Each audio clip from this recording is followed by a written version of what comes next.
22-lap MotoGP Grand Prix of Qatar. There's a wave going on from one of the Trackhouse bikes, is it?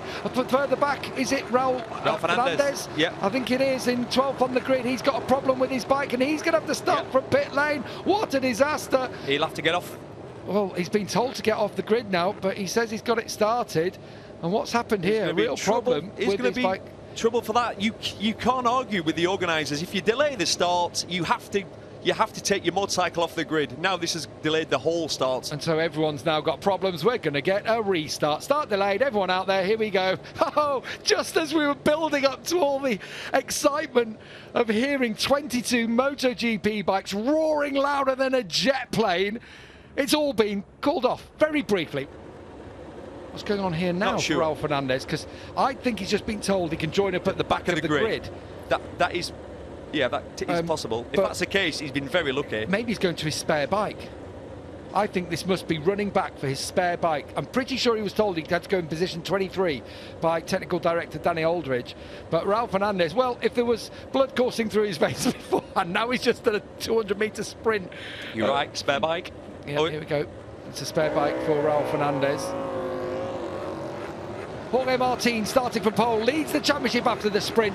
What will happen in this 21-lap Grand Prix of Qatar? Our curtain raiser is underway, and again the Aprilia struggles to get away from the line. Pecco Bagnaia made a great start. Around the outside he goes, but it's going to be Brad Binder from the second row into second place. Bagnaia goes third, and Enea Bastianini is in fourth. Martin leads. Aleix Espargaro has dropped back again from the start. Jack Miller is past him. Aleix is down in seventh place, maybe even eighth. Oh, that's so close. With Pecco and Brad Binder there, toughing it out. This is Pecco Bagnaia of old. This is exactly what we saw last year. He's going to get to the front and try and control this race. And he's going to attack straight away. Exactly what you said, Neil, that he will want to control this from the front. And he's done just that. Got to the front from the second row of the grid in fifth place. The world champion leads the Grand Prix. Oh, and he's sideways down into turn 6. But he manages to bring it back round. And the Aprilia going further back now. It looks like Fabio Di Gianantonio has now got through on Aleix Espargaro.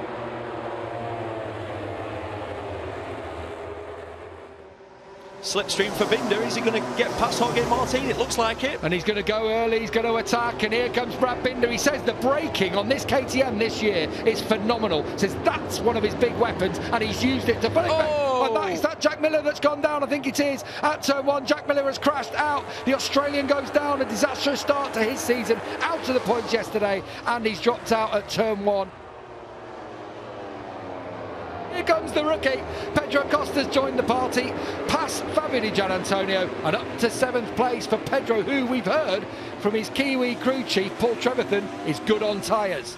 And part of me thinks, fastest man on the lap as well, Pedro Acosta, part of me thinks Acosta, of course, is going to try and save his tyres, but more importantly for him, I genuinely think as a rookie, he's going to want to try and lead this race if he can. So keep your eye on Pedro Acosta, who's currently in 7th place and your fastest man on the track.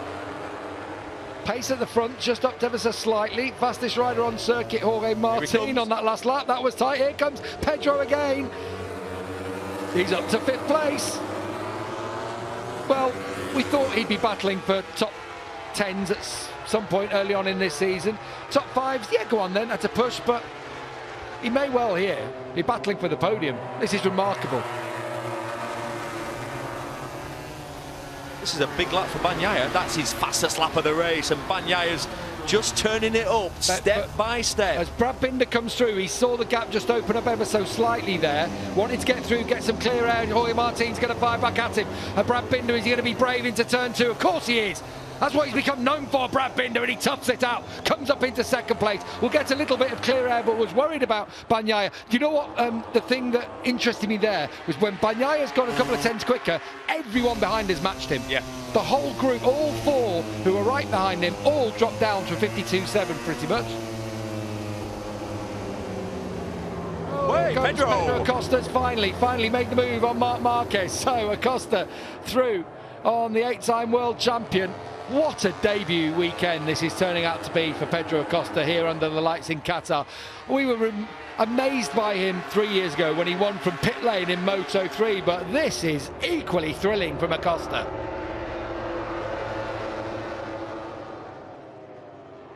Oh, Pedro, did you see that? Sideways. So what happened there on corner entry, the rear? Because this is what happens when your grip comes down. It affects your corner entry a lot. The engine braking. But he stepped out, but he was able to control it. That was so skillful. Normally what happens when the rear comes out that far on entry, and on a corner, look, it's moving a lot. Pedro's in trouble. There's 8 laps to go. Yeah, he's skating a little bit here, isn't he? You know what normally happens in that situation, the only way to save it is by standing the motorcycle up and going wide, but he didn't do there. Mark can see that now. Mark's thinking, I need to get past you. Yeah, and he'll know. He'll just have to work out. There you go, completely wide there. Yeah, there you go. It was coming, wasn't it? And Marc Marquez back through, and Pedro Acosta has. Yeah, and we did say that whatever happens tonight, he's shown what he's capable of, but he's got a learning curve still to undertake. Of course.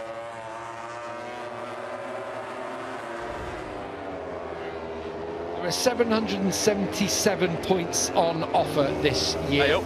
Who's that? Pedro, is it? I think it is. Wide again. He's going to get passed on the straight here. He has done. Alex Marquez by 2 people. And Enea Bastianini also going to come past. And he'll just be starting to feel it now. Whoa! Puff of smoke there. Was it his foot on the ground? Yeah, I think it was something like that. So Acosta drops another couple of spots, but he's shown that he's going to be right in the mix this year. Of course.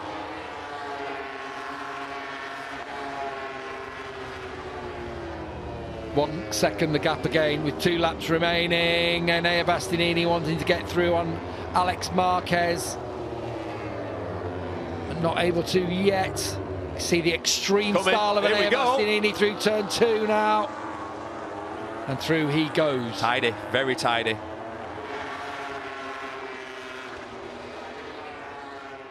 The gap across the line to Brad Binder, 1.5 seconds. It's done now. Jorge Martin has just put in a personal best lap of the race at 1:52.7. So he had something in reserve, but unfortunately, it's only going to be second place if he can find a little bit of something on this last lap to get through on Brad Binder. Of all the people to try and pass as well, Brad is very, very difficult. But it looks like he's more rear grip. It looks like Jorge Martin. Oh, I say that as he goes to turn 3 on the lock. You could see the rear tyre spinning there. But on corner entry, it looks like he's got a little bit more, does Jorge Martin.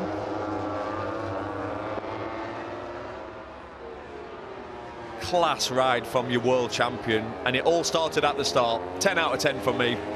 Pecco Bagnaia then out of the final corner. The world champion wins the opening Grand Prix of 2024 and sets off on his quest to make it 3 in a row. Brad Binder and Jorge Martin round out the podium positions. Marc Marquez is 4th in his first Grand Prix on the Ducati, and Enea Bastianini 5th. Alex Marquez, a good ride from him in 6th place. Fabio Di Gianantonio won here in November, but only 7th today after a big crash in the sprint. Aleix Espargaro disappointing in 8th place. We hoped that he was going to have the pace to battle right at the front here this evening. Pedro Acosta really lit up the middle part of that race today. He took 9th in the end.